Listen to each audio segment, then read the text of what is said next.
What's going on, family? We are back.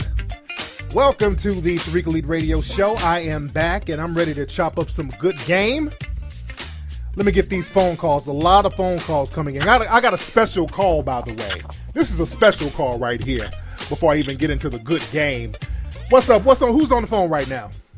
What to do? When that's on S. Malone, Isley Malone, man. This is my brother Isley Malone from Atlanta. Businessman, real good brother. Isley, before we get started, what's the name of your businesses out there in Atlanta, brother? We are called the X Group. You know what I mean? The X Group. We are a collective group of people, hustlers, like-minded people that are, out here striving to be better, trying to be more. Specialize in graphic designs, printing, photography, detailing. We do a lot, man. Check me out. Yes, indeed. What's the website again, brother? NXWeTrust.com. the letter X, WeTrust.com. There you go. Now, let him know, let the audience know, Isley, who are you the brother of? Allegedly, by the way my phone is, blowing up, allegedly this guy named Tommy Sotomayor. Yes, indeed. No slight to him, but the way my phone has been ringing right now, man, I had to speak out because a lot of people think, we have the same mindset, and that is far from the truth. Now, for those who don't know, this is Tommy Sotomayor's brother, blood brother. This is his brother that he grew up with. This is not a joke, by the way. This ain't the crispy skit or nothing. This is the real deal, because a lot of people are talking about you and some of these children that Tommy has that he hasn't been talking about. So I know a lot of people have been reaching out to you. What have people been saying to you? I decided to take this opportunity in this lane to, with being, knowing the following that you have and knowing what you speak for. I thought I'd link up with you, first to speak justice on what's been coming towards me. Yeah. I'm not tired of the people, hitting me up, but it's I don't have the same views as this man. His children's situation is his children's situation. I don't agree with any of it, and I don't agree with what he's doing online. And I believe that in his time that he has, he can use his will and his power to speak more truth and more light to a generation that's coming up. And he's doing nothing but speaking damnation. And I got to speak up for that. Yeah. You know what I mean? Because I got kids growing up in the same era. Yeah. And you and I, we've talked before, and Tommy has this whole fatherless America thing going on, but Tommy has a lot of older children that he's just not taking care of, and a lot of people look at that as being hypocritical. I mean, look at it. I ain't gonna once again, I ain't gonna speak on this grown man life. You know what I mean? We're in a day and age where anything you want, anything you want to know, shoot, you can go and look for it just like anybody else can. You feel me? Yes, indeed. So I'm not putting him on blast at all. You know what I mean? Shoot, this is what people coming to me and they asking me. You feel me? So I want to put it out there. I take care of my kids, man. You know what I mean? And sometimes I take care of other people's kids too. Yes, I ain't looking for no benefit in it. You feel me? I do it because that's the way we were raised. You know what I mean? That's the way we were raised. Absolutely. And I can't speak on him. I can only speak for the young black king that I'm trying to be. Yes, indeed, man. Hey, man, I'm glad you spoke your piece. You spoke your mind, man. Give everybody your website again, brother. You can follow me on Instagram, Young Black King X. That's YONGBLACKKING and the letter X. NXWeTrust.com. Isley Malone on Facebook. Holla at me. There you go, man. Thanks for the call, brother Isley. All love, sir. All right, brother. Now, that was Crispy's brother. Now, my man is very diplomatic. He's a real good brother, man. Isley, the brother who just called up, very good brother. But, man, some of the stuff he told me about Crispy. Now, we all know that Crispy's a fucking dirtbag. Crispy's running around here doing fatherless America. Well, he ain't gonna do no damn documentary, by the way. Or pretending he's gonna do a documentary. Crispy got, old kids out here he ain't taking care of. Crispy has an 18-year-old son that looks just like him, Thomas Jerome Harris Jr., down there in Atlanta, looks just like him, ain't taking care of him. And also, Crispy has another older kid that's 24 years old by a white chick out there in Lawrenceville, Georgia, that he ain't taking care of. That nigga got a 24-year-old kid. He's out here on the internet talking all this shit, and this nigga got old kids that he ain't taking care of. Got biracial kids, 24, 18, all these kids all over the place, and dudes ain't taking care of his kids. And his kids despise him. That's some sad shit when not only your kids despise you, but your family. Your family don't want shit to do with you. It's almost sad.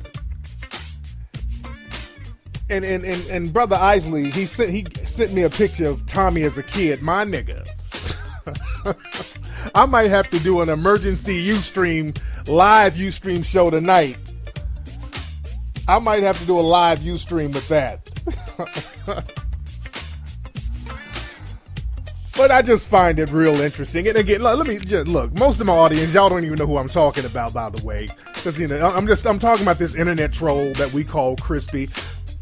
About 80% of y'all have no idea who I'm talking about, but I digress. For those who know what I'm talking about, y'all know what's up. Anyway, let's get into some game. Let me talk to some other folks here. What's up? Who's calling? It's Tony from Virginia. What it do, Flat? Tony from Virginia. How you doing, fam? What's on your mind?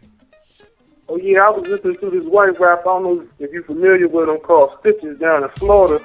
And all he was saying was nigga this, nigga that, fuck nigga this, nigga that, white dude. Yeah, I saw that. Yeah, I saw that. He was talking shit about Game, the rap of the Game, and how he's going to whoop the Game's ass and all this old shit. Dude, let me tell you something, man. And I've talked about cats like this before. When you get these non-black people, these white dudes talking all that hood shit, these dudes are white supremacist snitches. Because the minute they talk all this old rah-rah shit, all this gun talk, but the minute you pop one of these fuckers in the mouth, they're going to be running, snitching. All that nigga shit is going to go right out the window. They're going to start talking right and start snitching. So don't be fooled by that. All they do is egg people on to whoop their ass so they can end up suing. And that's all that dude's doing. He's hoping that the Game catches him and whoops his ass so he can probably sue the Game. You dig? So don't be fooled by all that shit. Rah-rah, hey, I'll fuck you up when I see you. No, niggas are corny with that shit these days. There's a lot of that bullshit going on. You feel me? Feel you. All right, man. Thanks for the call, fam. Man. But yeah, don't be fooled by that bullshit. Do not be fooled by that. Now let's chop up some game, man. We gotta understand that there's a lot of propaganda going on out here, family. The white supremacists are tightening up their nooses. No pun intended. A lot of black children are being targeted, not just physically targeted, but mentally targeted too. I mean, the kids are targeted on every front. I mean, the white supremacists are really going after the next generation. They're going after our children. So we gotta be on our P's and Q's. We gotta start looking out for our children and get off the bullshit. I saw a story where some black kids went to a Wendy's to get some food, and some racist employees put like a racist note inside their little Happy Meal. We're talking about some sick individuals out here. There was another school somewhere in the Midwest where some white teacher was telling some black kids like, hey, black people shouldn't go to school with white kids. Black people are stupid and all. This is a teacher telling some kids this. And they put the teacher on like paid administrative leave. So they're not even punishing the white supremacists that's targeting the children. There was another case. I mean, all of this stuff happened in this week alone. There was another case somewhere, I want to say in the South, there was a high school football game. And at the high school football game, some white supremacists working at the school started playing some kind of racist, anti-black song during the football game. So these white supremacists, man, are really going hard on targeting our kids. And they'll get you to target the kids too. They will reward other black people who target black children too. Just like that Baltimore mother who slapped her kid up during the riot out there, the uprising out there some months ago. Y'all remember that sister? And I say sister very loosely. But that old hood rat that they would parade around on Fox News and all the morning shows, calling her the mom of the year because she went out there and started smacking up her son. You see how the white supremacists do? I'm not looking at her. I'm looking at the white supremacist who's giving her props. She's slapping up her son, and she's the mom of the year. See, when you hurt a black kid, you become the mom of the year. You see that? Mom of the year is not these women out here with home schools and feeding the community. Those women are not the moms of the year. The hood rat who smacks up her kid, that's the mom of the year. You see that Jedi mind trick? And let me ask y'all this. When have you ever, in the history of this country, seen the media praise and give props to a white woman for smacking up or beating up a white child for any reason? Name any time ever in the history of this country where they've done that. They never do that, and they never will do that. No matter how fucked up the white child is. The white child, if he goes shoot up a school and the mother went smacking him up, they would still have a problem with the mother smacking him up. You don't give them, people in the dominant society, props for harming their children in any way. So you got to watch what they do and promote within black society. Because they'll promote something in black society heavily that they wouldn't promote in white society. And that's where we go to the mental thing, that out in hip hop thing. On VH1, they were going heavy, and not just VH1, all of these media outlets. They're going hard pushing this gay agenda on black society. And that's what it is. It's not even, my thing is this. Our gay brothers and sisters, we love you. We got much respect for you. You should have a voice to speak and say what you want to say and do what you want to do. Nobody's negating that fact. But the thing is, I'm looking at the white supremacist who's really shoving this agenda. And I'm looking at their motives, because whenever you see the white supremacists shoving an agenda towards black society, usually there's some ulterior motives there. So that's what I'm looking at. I'm always looking at what the white supremacists are trying to ultimately achieve. Because let's be real, the white supremacists don't give a goddamn about gay black people having a voice. They really don't give a fuck about that. Let's be very clear. And I'm saying this to the gay brothers and sisters out here, these white supremacists that's propping you up like that and blowing your head up and all that shit. They don't give a fuck about you. They know that they can use you to satisfy a certain agenda. And usually that agenda is to cause confusion and to cause deflection away from white supremacy. Because what happens is, you have a lot of black people sitting up here all around the country just getting slaughtered with these state-sanctioned race soldiers killing us all over the place. I mean, it's almost a daily occurrence now. But the white supremacists, they tell us that our conversation in the national media should be about gay black people in the church. And they push that hard. Our conversation shouldn't be about all these cops slaughtering us, all these white supremacist vigilantes slaughtering us, all of these white supremacist communities turning us into the race soldiers, all of the white supremacist judges creating these draconian laws against black people. That's not the issue. Your issue is being accepted in the black church. So that's a deflection, and all that is to get you to deflect. And I was looking at that out in hip hop thing on VH1 that they heavily promoted. And I think they had a preacher there from Baltimore. I think his name was Jamal Bryant. He does a lot of good work out there in Baltimore, and he was doing a lot to help out during the uprising out there. And it's very interesting that they got that brother who's doing great things in the community, and instead of talking about things that are pertinent to the Melanoid community around the world, as far as dealing with this state-sanctioned violence, they had him on there talking about, well, is it cool to have gay people come up in the church? See, my thing, there's a time and place for everything. When you're in the middle of a war and you're being attacked in war, you should acknowledge that you're being attacked. You shouldn't start getting into non sequiturs and all that intersectionality shit. All right, let's say we're intersectional. Now, as a gay black person, we accept you. The church accepts you. Now, what are we, straight black and gay black people, going to do about systematic white supremacy harming us?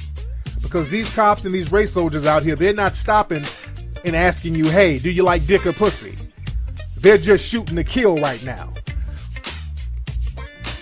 Men, women, straight, gay, they're going in for the jugular. So it's all to cause confusion, and we got to get off that bullshit. There's a brother named Corey Jones out there in Florida, killed the other day for no reason. This brother He called his family, said his car broke down, and he was looking for a tow truck. He was waiting on a tow truck to come get him. He gets a call from the family. Oh, he's been shot by an off-duty cop. And I think that was Sunday night. They still have not given an explanation why that man was shot. Now they're trying to, dig up some criminal past that doesn't exist. You know how they do. They try to criminalize us. But this man didn't have a jail record. He was shot by some off-duty cop. And nobody can explain why it happened. So now they're taking their time to get their lie together. And they did a press conference the other day out there in Florida.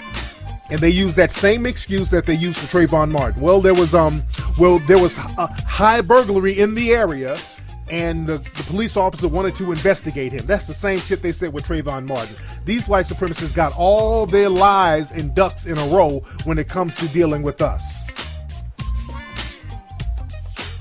So we got to start focusing on that, and not whether or not somebody is going to accept you in a church, which that bullshit argument. Gay black people are accepted in churches. You go to churches all around the country, you got gay choir directors all over the place. Let's stop that game. Shout out to Bishop Eddie Long, by the way. Let's not act like Bishop Eddie Long ain't in the house, allegedly. So let's stop all that shit. Now, what we're talking about today, we're talking about Negroes and the apocalypse. No Negro leaders in the apocalypse. Now, why am I talking about this? Recently, there's a new Star Wars movie coming out, and a lot of the white supremacist trolls were a little upset. They put out a hashtag called Boycott Star Wars or some shit like that because they were a little upset that some of the main characters in this Star Wars are black. They're black main characters. Now, some of the other white supremacists, they're trying to say this was just a hoax or this was some promotion for the movie or whatever. But let's be real. There's some real white supremacists that's upset with that. It ain't no damn hoax because some of the websites that a lot of the hashtags were coming from were known white supremacist websites. So they're talking about this new Star Wars movie having black characters, and they're tying it into white genocide and all this old stuff. So now what are they talking about? You got to understand this. The white supremacists, especially the white supremacist nerds. See, y'all think those nerds are just innocent and just docile and meek. Those white supremacist nerds are some of the worst white supremacists out there because white supremacy is all they have. That's the only thing they have that gets them up in the morning. Is knowing that there's a group of people in a system that's beneath them socially that can be harmed and they're protected through whiteness. That's the only thing that keeps them going. So those nerds hold on to these white supremacist beliefs, especially when it comes to sci-fi and fantasy and all that, especially these comic book nerds. They are beast about their characters being white and their heroes being white. Those are the only heroes they have. The sci-fi characters, the Star Wars characters, those are the only real heroes they have. But these racist trolls, they're talking about white genocide and all this old stuff. And shout out to George Lucas, the creator of Star Wars. George Lucas, he has a black female significant other. And that sister must have some bomb pussy. Because he throws a bone. He's giving little reparations to black folks left and right. He funded that Red Tails movie about the black Tuskegee Airmen. He funded that out of his own pocket. He puts black people in the Star Wars movie. So that pussy, she's putting that chocolate snapper voodoo pussy on his ass. Shout out to that sister. She's doing what you're supposed to do. If you're laying up with massa, get something out the game. Don't be a bedwench. I don't even look at her as being a bedwench. That sister makes him, she make him get up there and do what it do. Shout out to her. I think I saw George Lucas's ass at the Million Man March. That's how down he is. And she has him breaking off reparations. But the thing is, these futuristic movies, they're very significant to the white supremacists. Those futuristic movies are very significant because in the future, In these movies, if you notice, these movies and these TV shows, what they do on a subconscious level, and again, the white supremacists, they always speak to each other in code.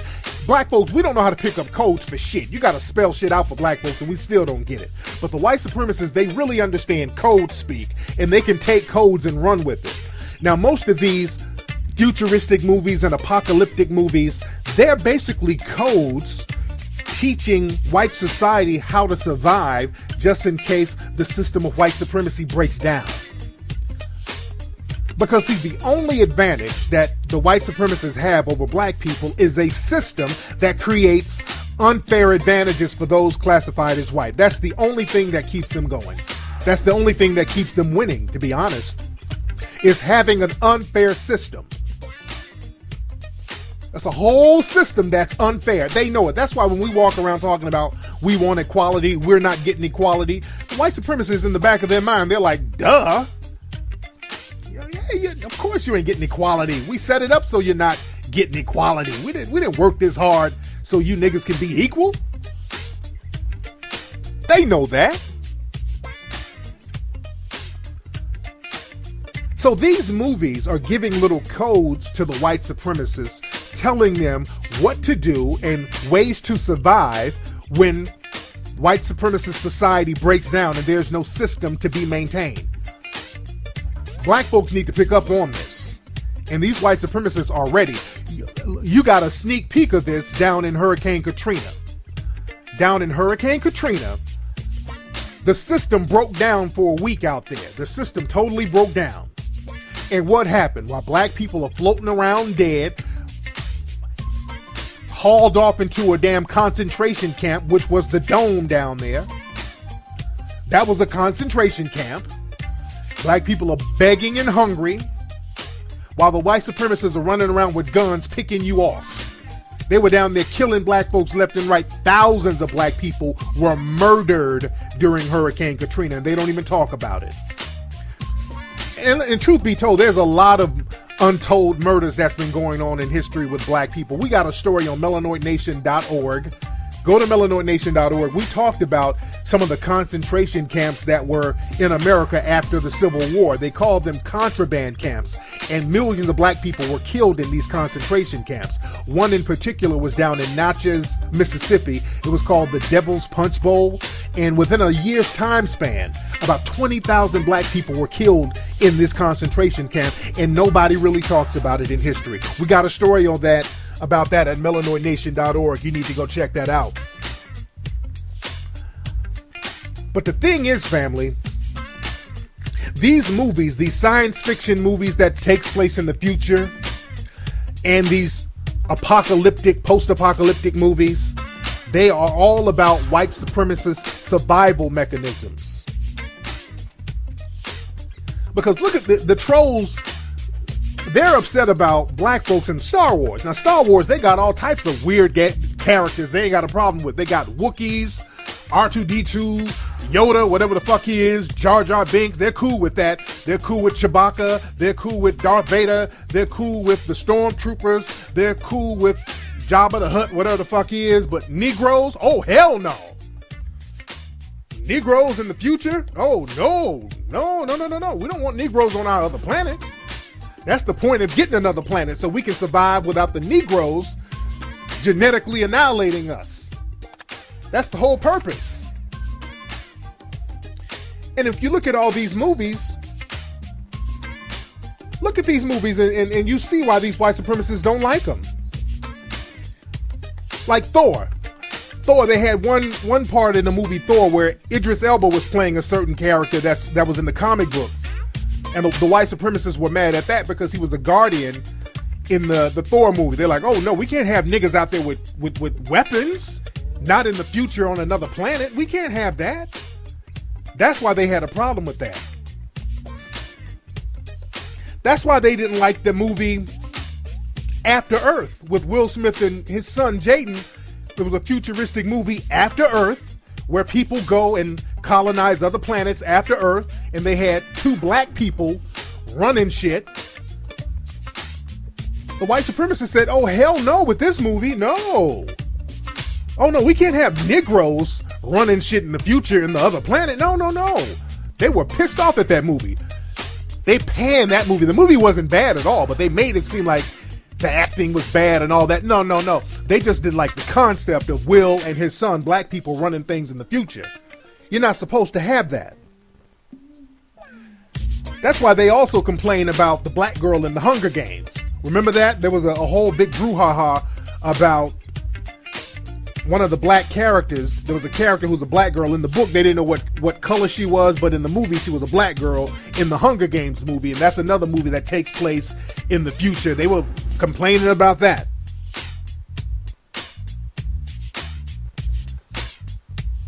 So yeah, they don't like black folks, the thought of black people running things in the future.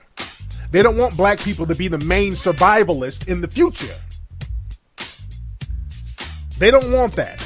Now, if you're in the future, as long as you're in a subservient role, if you're following a white lead character, they're cool with that. Or if there's an apocalypse, you're following a white lead character, that's fine. That's why they like Walking Dead. The Walking Dead is fine. Now, The Walking Dead has black people all in it. But you notice in The Walking Dead, black people are never running shit. Walking Dead is a great example. As a matter of fact, on the last episode of The Walking Dead, which is a good show, they got a black character. I can't think of his name. Some of y'all in the chat room, y'all know who I'm talking about. It's the black dude. He's walking around with a stick. This nigga knows all types of judo and the whole shebang. And he's beating the shit out of people, but he don't want to kill people. It's a brother in The Walking Dead. I can't think of his character's name. Somebody in the chat room will help me. But on the recent episodes, he doesn't want to kill anybody. He's walking around during the zombie apocalypse, and there's renegade killers around and the whole shebang, and he got this thing. He's on a moral high road thing where he don't want to kill people. He don't want to kill nobody. He'll beat the shit out of you, but he don't want to kill you. Morgan, is that his name? I think his name is Morgan. Okay, somebody in the chat room said Morgan.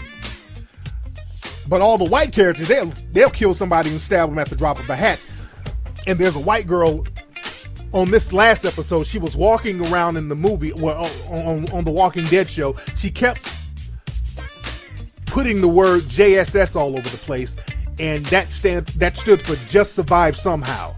And that's the white supremacist mentality. Do whatever you need to do to survive. Forget all that moral shit. Forget all that moral high ground shit. Do anything and everything you need to do to survive. That was a message to the white supremacists. They were telling black people, hey, y'all Negroes, take the moral high road, Negroes. But we, white supremacists, we're going to do anything we need to do to survive. That's why they preach that moral high road stuff to us in real life.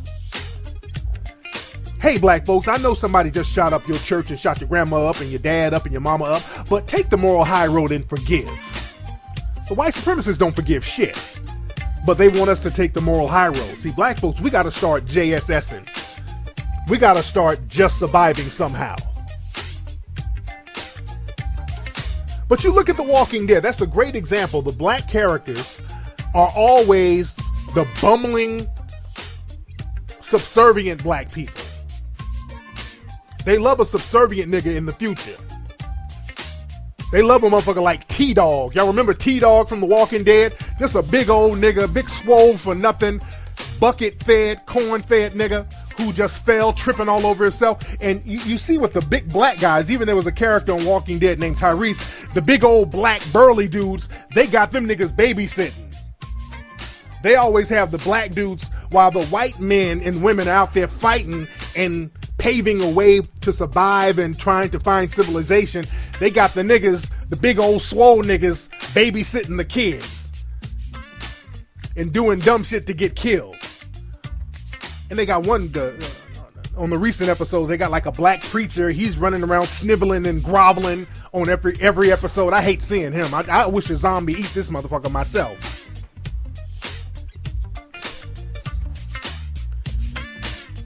But that's what it is with them.